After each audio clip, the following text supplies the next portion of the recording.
By and large, people have no idea where their clothing is coming from, what it's made out of, the impact that it has.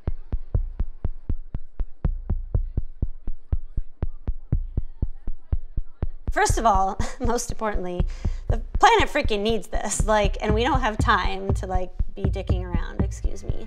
You've got some great supporters in the Assembly and the Senate, in addition to who are supporting it, but who would be against it. Mm-hmm.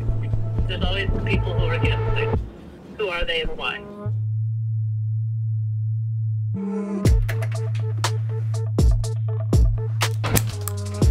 This is my closet, a very messy closet. 70% of all our clothing is made out of plastic. 97% polyester, baby, 3% elastane.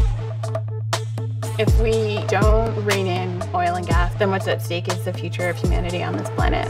That sounds very melodramatic. The world has not connected the dots that the fashion industry is also the fossil fuel industry. This is a plastic fleece. The industry has really started to understand that we are causing this mess. This is confidential. Just thinking oh my gosh, look at this monster we created. What do we do?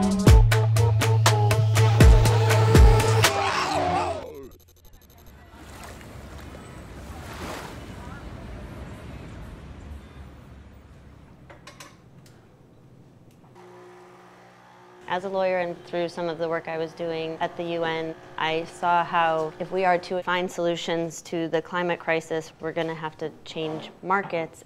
And fashion is a particularly powerful way to do that because we can all think about what we put on our bodies every day. Hi, how are you? How are you, Mindy? Okay. Oh, Leo, I think that, we also have a little guest. I never saw myself as an advocate, I was just a person trying to figure out her life. No, I'm sorry, guys. Sorry, she was very excited to talk to you guys. And I agree with that. It has to come through legislation. It's if I look back to why I am doing what I am doing, it was really out of curiosity, I think. How did I have no idea about this whole world?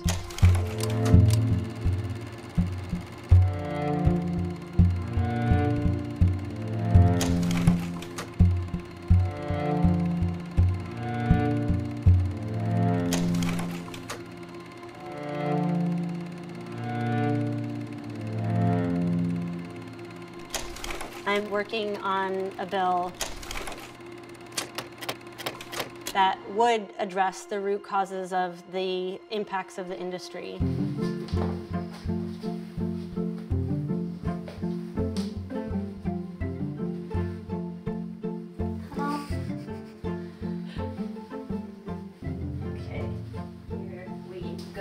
When this bill is passed, it will have a global impact, because what it will mean is if a company anywhere around the world wants to do business in New York, they will have to operate by our rules. And because New York is such a massive economic powerhouse, a company is going to change the ways in which they do business to be able to sell to New Yorkers.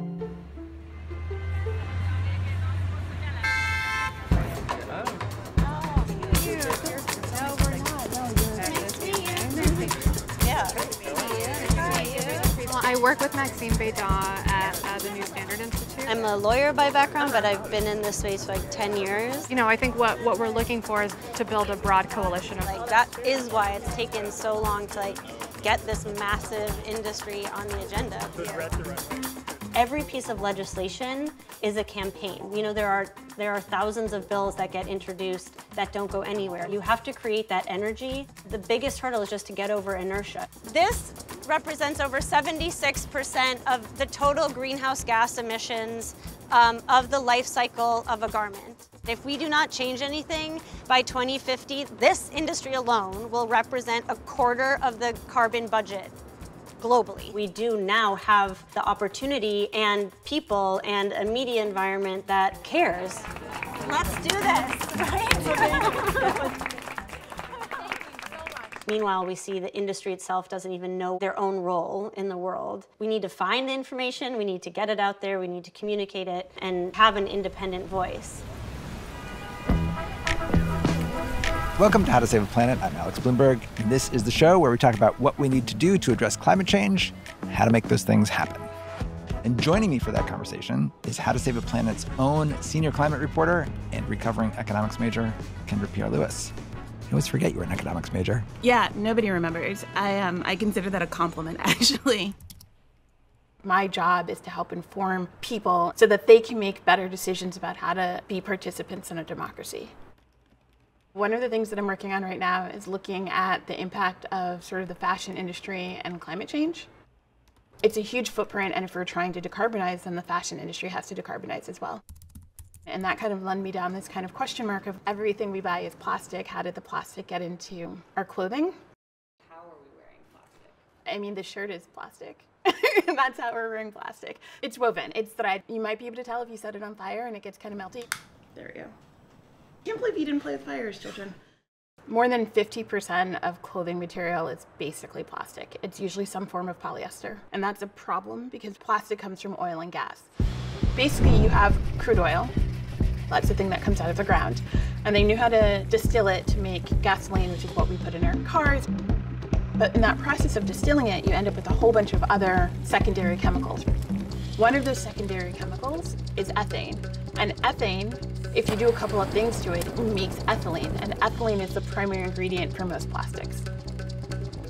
The naked plastic product that you end up with looks like a pellet. They're called nurdles, which is a really cute word for something that is horribly destructive. You can heat it and you can extrude it into lots of things. You can extrude it into a plastic water bottle. You can extrude it really thin and then spin it, and then you can make yarn, which becomes a precursor for the fibers that will get woven into my t-shirt. So the main ingredient in our clothing is fossil fuels.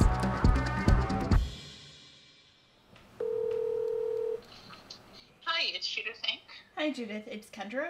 I was wondering if you had any insight into sort of like how did the plastic get into everything, like everything I'm wearing?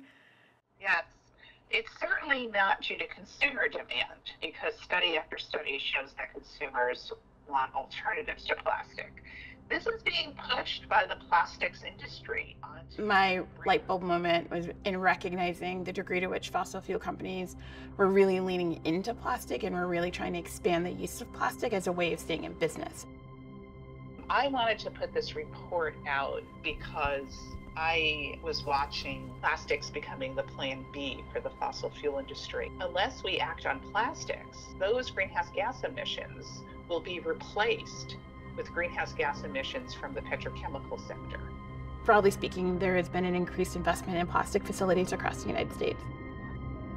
Because fossil fuel companies are pushing plastic as a way of continuing to drill for gas and drill for oil, the share of emissions that plastic is taking up is increasing. As long as the fossil fuel industry are able to continue to pump out cheap fibers that the fashion industry finds desirable, they're going to keep doing it, and it's going to continue to be a mutually beneficial agreement.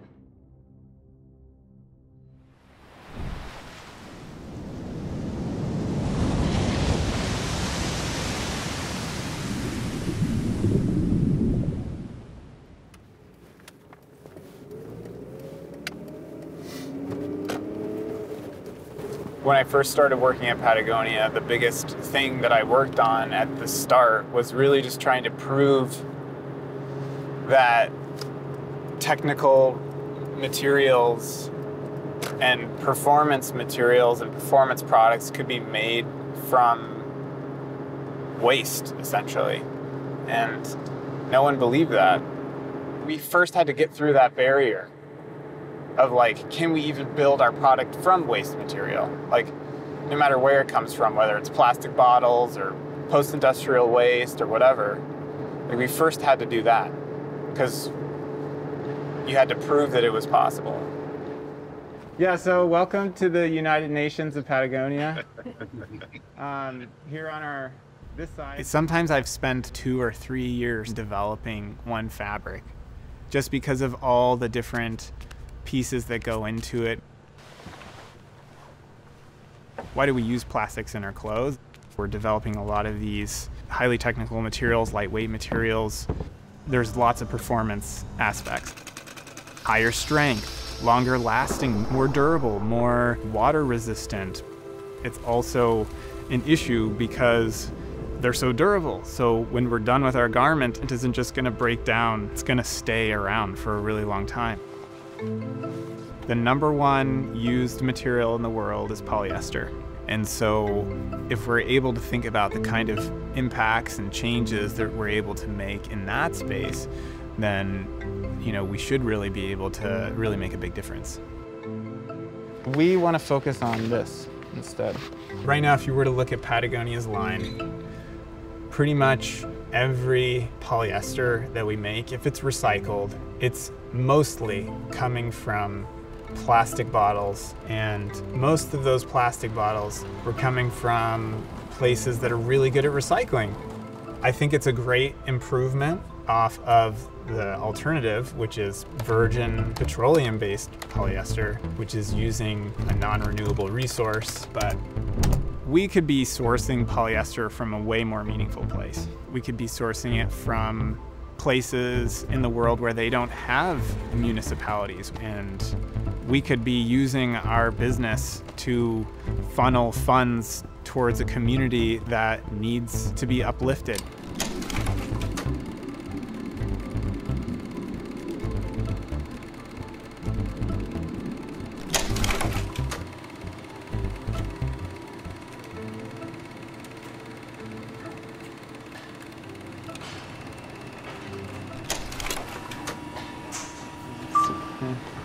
All right, moment of truth. We've gotten through the gauntlet for snagging, and now we have to check out things like waterproofness, and the mechanics of the face fabric was one of the toughest things to get through for a new fabric like this. So let's see if it passes the hydros now. Yeah, let's run hydros. Everything is on the line in the lab, because if I can't pass something simple like tearing strength or snagging resistance, and that fabric isn't up to Patagonia's high level of quality, then we can't support that cause. It's crazy the kind of commitment that it takes to get through all this. I think that the apparel industry as a whole probably uses plastic in a very different way than Patagonia uses plastic. I think we're using plastic in order to lengthen the amount of time that our products last, but a lot of times plastics are used in apparel to create a more commodity good, something that is made faster, cheaper, and at greater scale. What changed sort of the adoption of polyester and synthetic fibers was the rise of fast fashion. Fast fashion is the business model of disposability. So instead of having limited styles every season, you introduce new styles and you introduce a new way of consuming. This is a very new phenomenon. We went for millennia of dressing ourselves in things that came from a farm to, in about 2 generations, seeing synthetic plastic-based materials completely take over natural fibers. Correlation does not lead to causation, but in this case, it's pretty clear that fast fashion is a business model built on synthetics. At the moment, we are going from traditional fast fashion players to even more fast fashion, even cheaper products. I spent $2,000 online. The fault is not on us, the consumer, it's on the industry that has been marketing to us in the most intense way possible. Because oil and gas are so cheap, the clothing that we get as a result is really cheap and in many cases not durable. And so we end up spending less, but we're consuming more. In the United States, we have increased our clothing purchases over the past 15 years by 60%, but we wear clothes half as long. You're essentially telling people you can buy more clothes for less money. And there's this other thread, which is we're telling people you need to have the current style. And those two together creates this huge market explosion. Is the solution buying a Patagonia jacket? I'm not a nudist, so I embrace the reality that we need clothes. And ideally, if you are going to buy clothing, you should be buying clothing that is better constructed, uses better materials, has fairer wages, and can last a long time. But that isn't a solution. That's just essentially living in the world that should be. And so at some point we just need to stop consuming. Where we've been failing is we create these products and then we don't worry about how we're going to get rid of them. We don't worry about the environmental impact. That's somebody else's problem. You can't just throw your clothes into a blue bin like recycling. There's too many complexities with clothes. We throw away over 80 pounds of clothes per person per year. And that's just throwing it away. That's not even donating it. When we donate our garments, very little of that is actually ever resold. Only about 6% of the clothing that comes in is ever sold in those centers. Some of it just immediately gets tossed out because they assume nobody will want it, and then the rest gets sorted, and the lowest quality tends to go to sub-Saharan Africa. It's going to end up ultimately becoming the waste for the Global South to manage, either in landfill there or burned, more likely. All of the carbon that has gone into the garment is burned and put back into the atmosphere. We've been led to believe that donating things is an unqualified good thing to do. But because of this disposable fashion, if we don't find value in it, it's actually going to be very hard for other people to find value in it. So often what ends up happening is we become obsessed with living these so-called like virtuous individual lives, buying quote unquote the right things, that we don't take any effort to sort of address the larger systemic issues that are pushing us into these false decisions. There's no way that the consumer can figure out this problem on their own. At the end of the day, we really need legislation and governments to step in and really help to solve this problem. There are a number of people, both overseas and in the United States, increasingly pushing for this kinds of legislation. We need broader regulation around how things are constructed. We need regulation over who bears the cost of disposing things.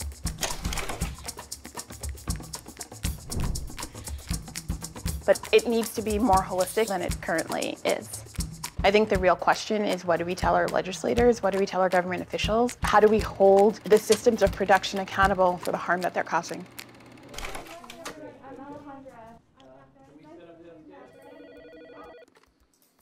How can we create legislation that is actually going to drive the changes that we need to see? Step number one is the mapping and disclosures of the supply chain. Because now the garment industry is basically the plastics industry, there's a key disclosure here on the materials, like just a straight up disclosure of how much material is being used and what those materials are. Right. Yeah. We get no insight and information as to what companies are actually doing. These are all things that have been existing in a black box. We don't want this to be just about disclosures.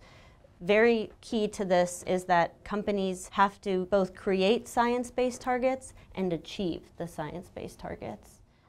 The fashion industry, just in terms of greenhouse gas emissions, has more impact than France, Germany, and the United Kingdom combined. If you ensure science-based targets across that, you are drastically reducing greenhouse gas emissions. This is our first time working through this, really translating this into policy change. Yeah. So any guidance that you have on, if you were in our shoes? The key, I think, is just to get, try to line up, co-sponsors. If a bill like this, where I'm sure there'll be industry opposition to it, these kind of big picture items take a while. It could take years till the bill, passes. So who knows? Okay. We don't have time to spare to get this industry under control. If we want to do our part, it's to show our legislators that this is something that matters so they can set the rules for all of how business operates. Yeah, I can show you actually those fabrics that I was literally talking about for fall 23. So look, this is the lightweight, and then this is the heavyweight. Can you tell the difference? Interesting. This is what they wanted, and this is what we ended up with. Yeah. But I had to really fight to make this happen. I've been working with Pasha almost since I started working at Patagonia. I work very closely with the material developers. I can basically add in environmental data. So when he goes to the business, he can say, this is a little more expensive, but there is a higher environmental impact reduction. We absolutely do not want to be using virgin petroleum-based materials in textiles. That is a gigantic waste of resources. Recycling definitely has an influence on decarbonizing in that it can have a significant, in some cases, greenhouse gas emission reduction compared to the conventional petroleum-based counterpart. But recycling isn't the silver bullet to all of our problems. It's only one piece of the carbon puzzle. Oh, this is actually the one that's making it. A few years ago, Patagonia did a study to determine what our carbon footprint is. We basically realized between 80 and 90% of Patagonia's entire carbon impact is coming from the manufacturing of the fabric. The moment I realized the scale of the problem was on a trip to this massive warehouse. I was standing in this observation window. I was looking down on the warehouse, and it's just machines as far as the eye can see. You can't even really see the wall on the other side. I was completely floored. Just to think that Patagonia's order will just take up a couple hours of their time, and they're operating 24 hours a day, 7 days a week for the entire year. It really put into perspective the scale at which they were producing fabric. I can look out the window and I can see the coal-burning power plant, and they are producing the energy and the electricity to run all those machines. That's CO2 emissions. That's global warming. Definitely a huge wake-up call for our board. We realized that at the end of the day, if you were to look at our year's impact, if I did all this great work, we introduced all this new recycled content, all this kind of stuff, and then you look to see, oh, well, our carbon emissions are actually higher than they were last year because we sold more product. Decoupling our emissions from our growth is probably the most uniquely difficult challenge. If we are going to successfully decarbonize just the textile and apparel industry, it is going to take designers, material and product developers, it's going to take international governments. It is going to take literally everyone who is involved in making and buying clothing to actually get it done.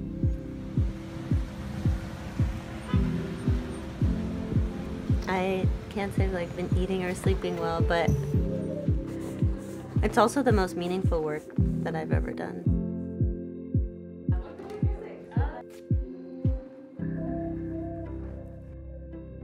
So whenever I take things too seriously or get too stressed out, I just remind myself of that. Just personally to come full circle and to see yeah, ultimately it is about marching in the streets, and it is about law and changing that law, because law is what creates the rules of our society.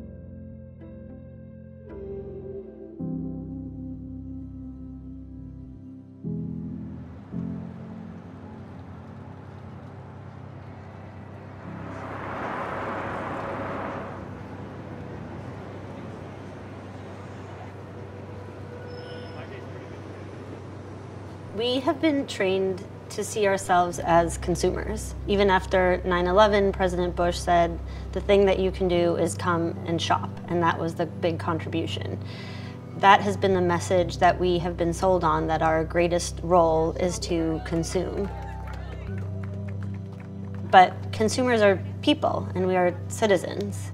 And that's really the shift from seeing ourselves as a consumer, this passive buying machine, to people with real sense of agency, that they can change the society in which we operate. They can change the laws that we have so they better meet the needs of people and planet. We today come together in solidarity as the Act on Fashion Coalition to demand that New York once again leads the country and stops fashion's exploitation of our planet and its people. We have to have our eyes wide open on the scope of the problem, but know that each one of us has much more power than we have been led to believe. It helps to be around other people to bring you up and remind you of all the great progress that we've made. I think that's kind of an important piece that we shouldn't forget about is like all the great work that we're doing, that we've done in the past, and there's hope for the future that we could figure this out, that we could fix this problem. I think my official position is essentially that you should figure out what you can do to reduce your impact that doesn't make you crazy, and then take the energy that you would be using to perfect your lifestyle and use that energy in some sort of social community way and get to work. You didn't count to 3. It's going to take a lot of imperfect people doing, the most that they can, or contributing in the way that they can for us to collectively make change.